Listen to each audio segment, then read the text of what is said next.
Okay, let's talk about the possibility conundrum.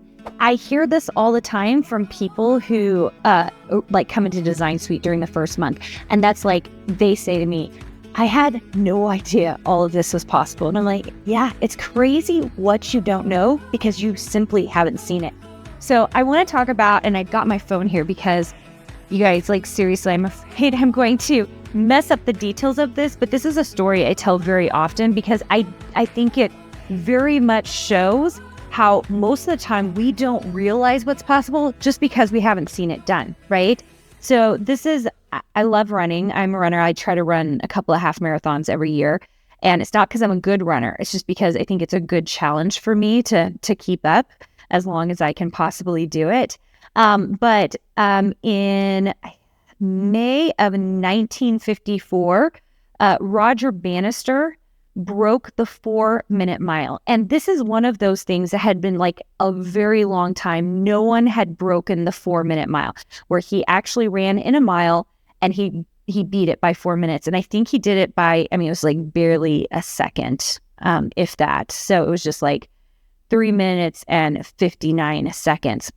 Before that, everybody said it was impossible to run a mile in less than 4 minutes. And it had been a very long time. I want to say like half a century. Like no one had beat it, okay? Not only did he beat it under circumstances that were not crazy or big. So here's the funny thing. It took like a century for someone to beat it. So you would think it would take another century before like anyone would beat the 3 minute and 59 second. Within, it was like 40 days. I can't even remember how many days. It was John Landy, I believe. 46 days, you guys. 46 days later, somebody else beat Roger's time, and he did it in 3:58. And it's just by simply seeing that it is possible that people suddenly go, I can totally do that, right? Within the next year, like a year from then, us in a single race, 3 runners beat the 4-minute time. So once people have the idea that something is possible, they feel like they can do it. What are you doing in your life right now to really understand what the possibilities are?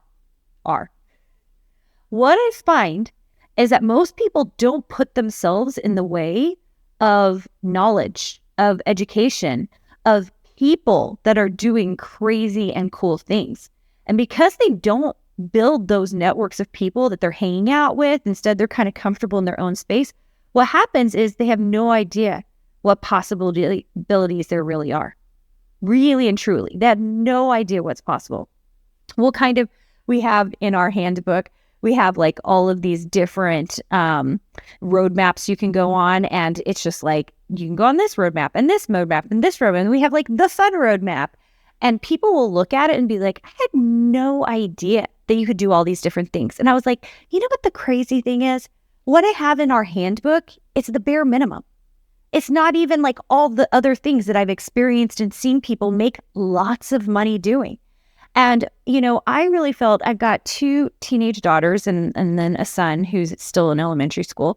And one of the things that I found so promising is that once I started expanding my network, I started realizing what the possibilities were for my children. Very often I hear of, especially aspiring designers who are coming back to this after many years. They will say, so-and-so in art school told me I would never make money, I would never be good enough, so I decided to get a degree in engineering. Or, someone told me along the way that this wasn't good enough, or my parents said, please don't get an art degree, you'll never be able to do anything with it, which, by the way, it kind of still exists. Like this whole idea that if you get an art degree, you can't do anything with it. It's because we learn art, we don't learn how to make money in college. And that's a whole different topic, which at some point I'm sure I'll address. But the bottom line is, if you knew there was a way to make money with your art, wouldn't you do it? The problem is that most of the time, people in those departments don't even understand what the possibilities are. And very often, I don't see that parents understand what the possibilities are. Both of my girls want to get in creative careers. One of them wants to be an animator. She's at a community college doing animation right now. I was just like, just take all the classes, just learn everything you can learn.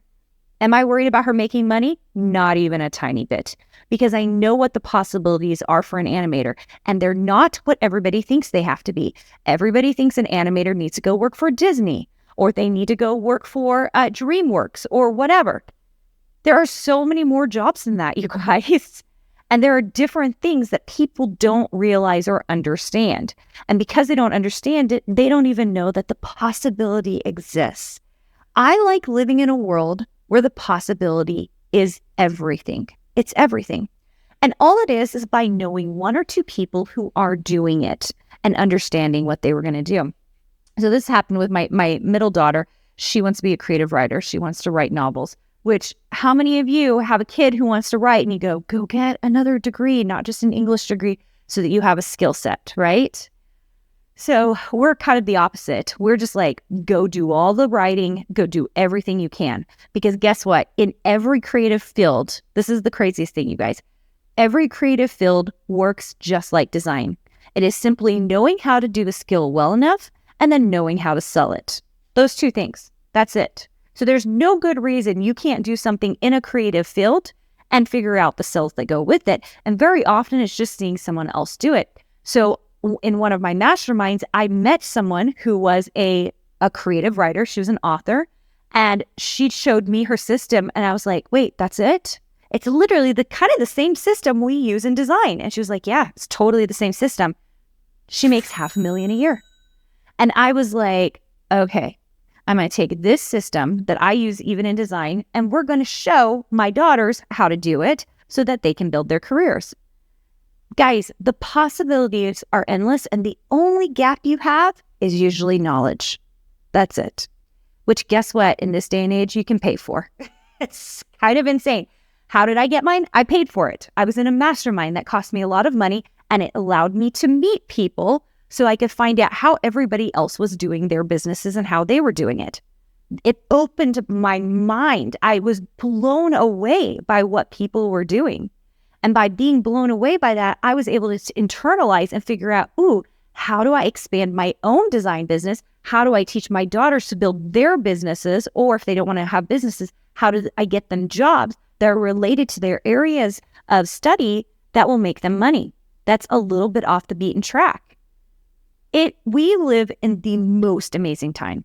And I don't think people have really realized it, other than the fact that we just recently, the buzzword is all AI and people are stressed about it. I'm like, stop being stressed about it. Be excited about it. There is so much here. There's so much here. We live in a day and age where the internet has made all kinds of jobs incredibly possible. It's made it so that I can teach people in Australia and in England, right? In a way that I could have never done in my university classroom when it was in person.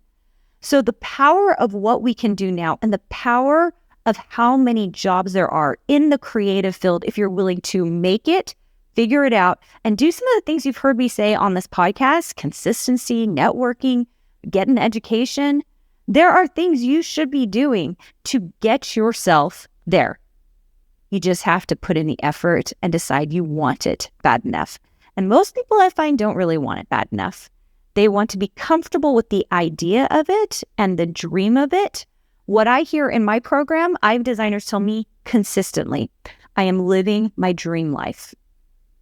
Why? Because they're actually putting in the steps and actions to be designers. All right?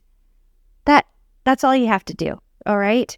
So this whole idea of possibility, open yourself up to it. Find ways to find out what the possibilities are. The more possibilities we find out, the more that becomes possible for us.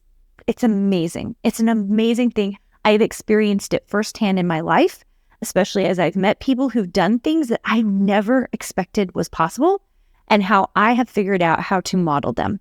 You can do the same. It's an amazing world we live in. Just got to take advantage of it. And guess what? You're creatives. You know better than being stuck in a box. And that's the barriers that we create for ourselves. You're so creative that you're going to find ways to find those possibilities. I'm so excited for what you really can accomplish by doing that. All right, guys, thanks so much for joining me this week. I will love it if you're on the YouTube channel to subscribe to the channel. It's just youtube.com/Carina Gardner. If you are hanging out on my podcast, come on over to the YouTube channel. If you're on the podcast, please leave me a review. It is so helpful to the podcast and for getting my information out there so that people can learn how to become successful, profitable designers. Hey, did you know that you can visit me at makeanddesign.com to learn more about this podcast and join my VIP group for weekly freebies? I can't wait to see you there.